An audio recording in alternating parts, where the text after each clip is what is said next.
বিশ্বের 11তম সেতু বঙ্গবন্ধু সেতু যমুনা সেতু। যমুনা সেতুর মোট দৈর্ঘ্য 4.8 কিলোমিটার এবং প্রস্থ 18.5 মিটার। বাংলাদেশের যমুনা নদীর উপর অবস্থিত। পরবর্তী সময়ে এই সেতুর নামকরণ করা হয় বঙ্গবন্ধু সেতু। 1949 সালে আব্দুল হামিদ খান ভাসানী প্রথম উদ্যোগ নেন, কিন্তু সেটা আর বাস্তবায়ন করা সফল হয়নি।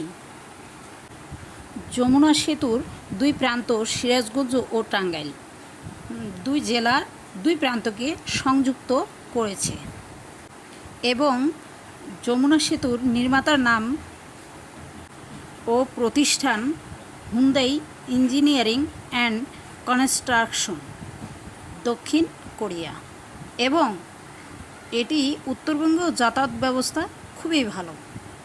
ধন্যবাদ।